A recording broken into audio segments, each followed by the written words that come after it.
Welcome to AMRN, Australia's Mining Resources Network. My name is Peter McLeod, and this broadcast today is brought to you by Minecap Solutions, providing money, training and jobs for our future.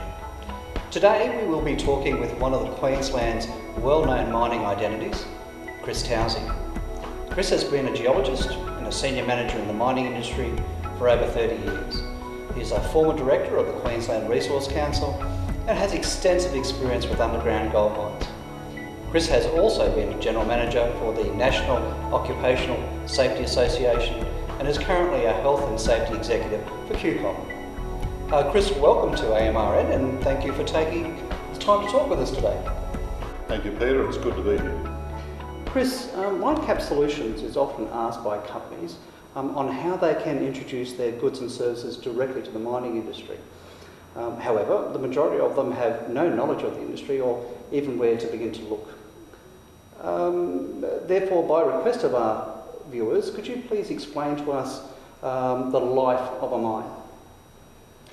Yes, Peter. It starts really with the exploration stage.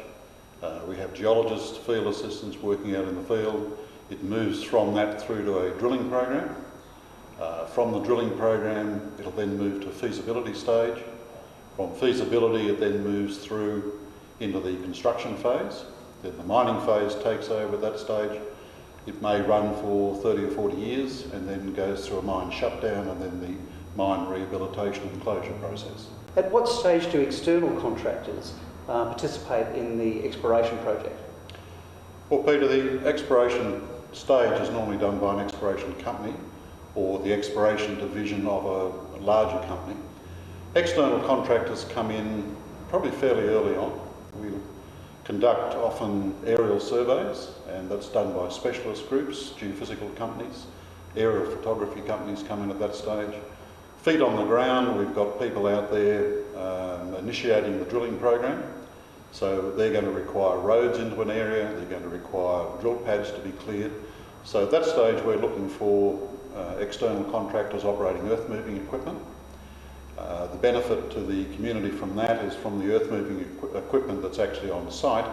We obviously need mechanics, we need diesel fitters, you're looking at hydraulic hose manufacturers and fitters, whole range of service groups that service that sort of earth moving equipment. At that stage we would probably prepare a drilling program that may run for several years. So these external contractors in the earth moving business are coming in at that stage. Accommodation is a fairly critical issue.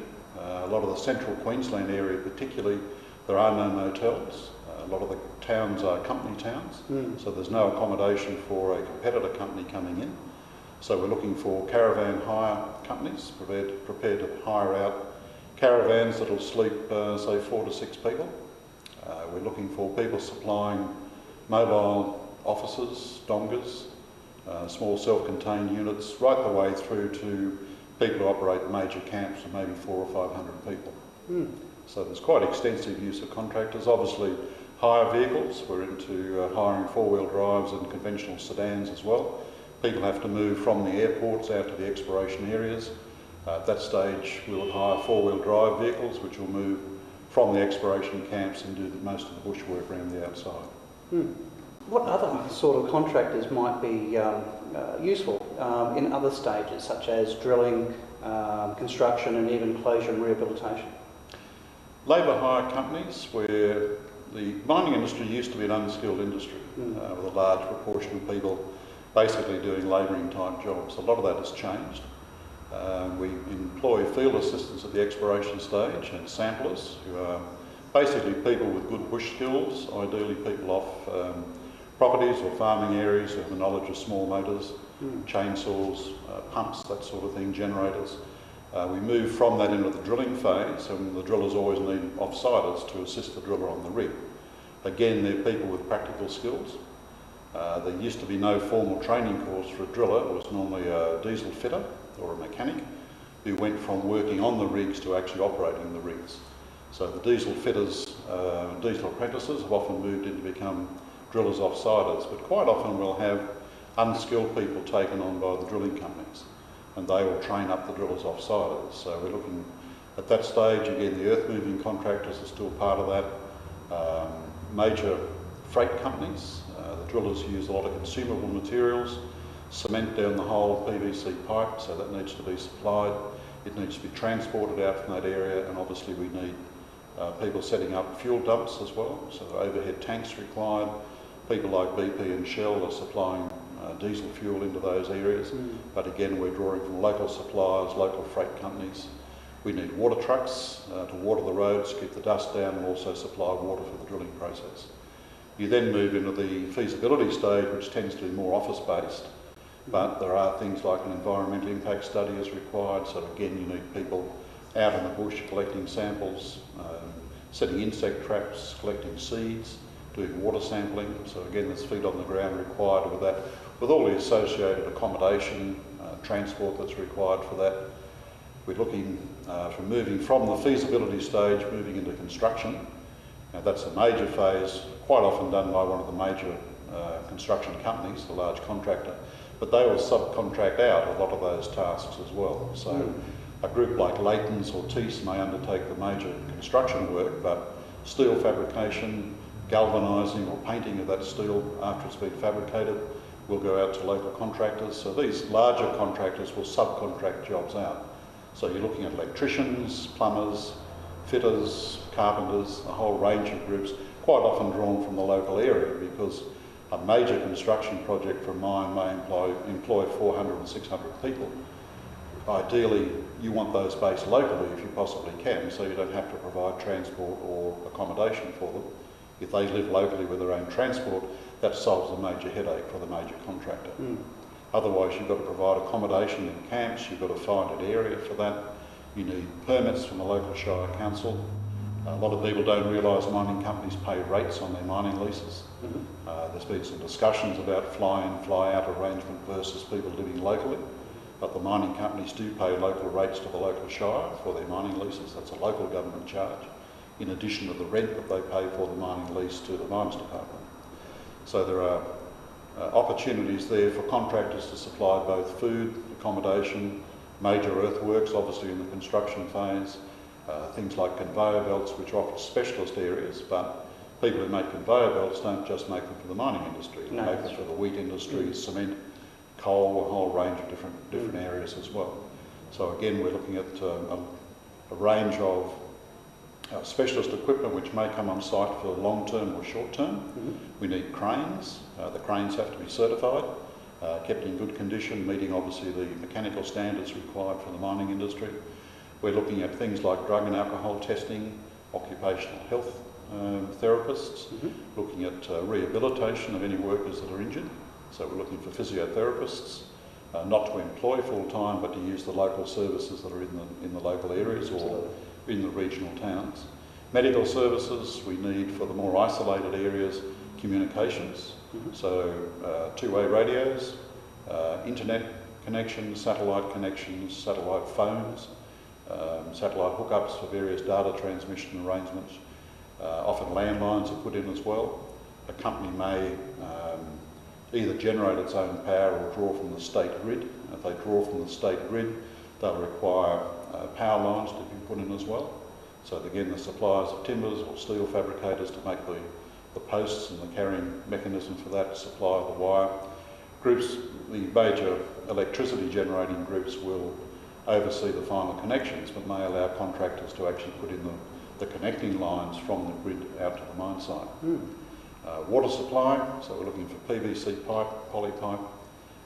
We need to run pipes from either existing water storages or putting in a water bore field to operate that, so you're looking at water bore drillers.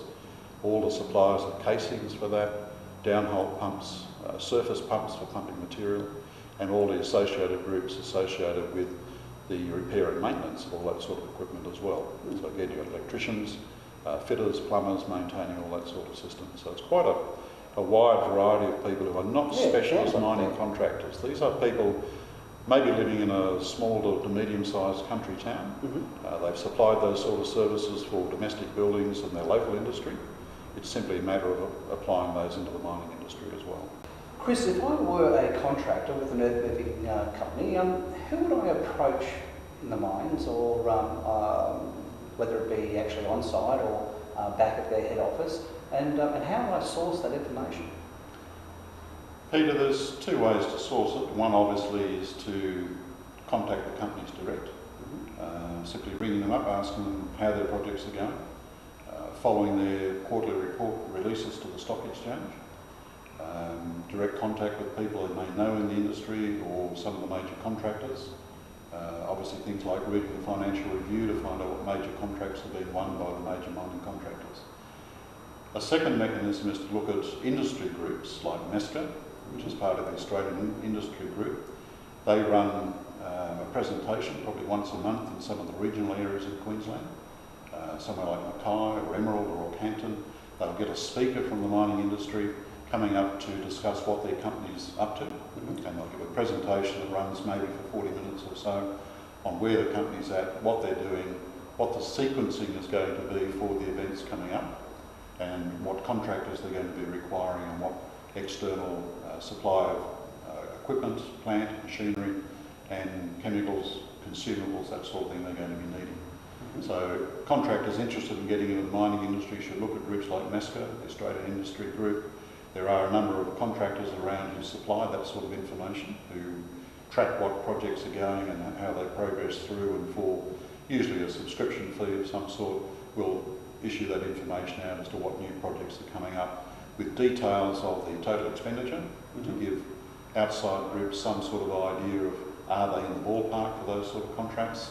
If you're the sort of business that maybe turns over $500,000 a year, you may not wish to tender for a $20 million contract. So you need to make sure you're coming in at the right level. But certainly at the exploration stage, the exploration manager is the person to contact.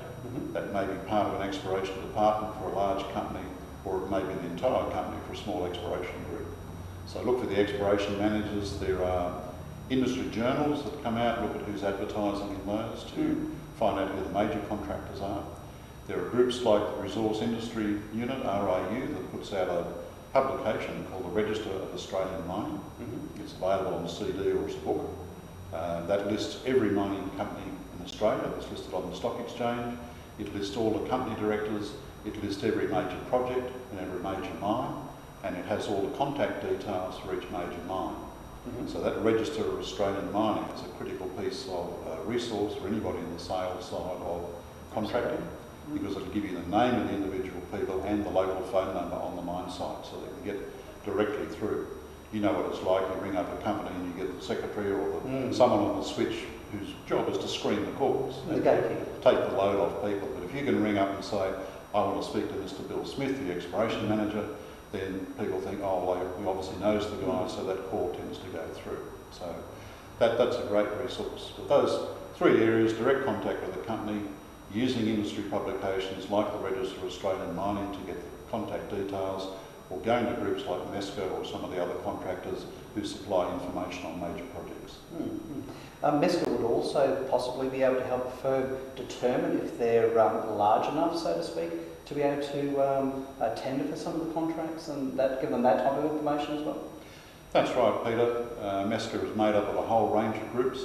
There are individual contractors, one-man businesses like an air conditioning mechanic, right the way through to the very large suppliers of equipment like Caterpillar or Detroit Diesel or Atlas Copco. So they range from very large multinational companies right the way through to individual one-man businesses. Fantastic. Well, unfortunately, Chris, that's about all the time that we have today, but I'd like to thank you very much for coming in and sharing your industry knowledge with us. And thank you to our viewers, and keep a lookout for our next broadcast when we discuss what the future of the mining boom is. So bye for now.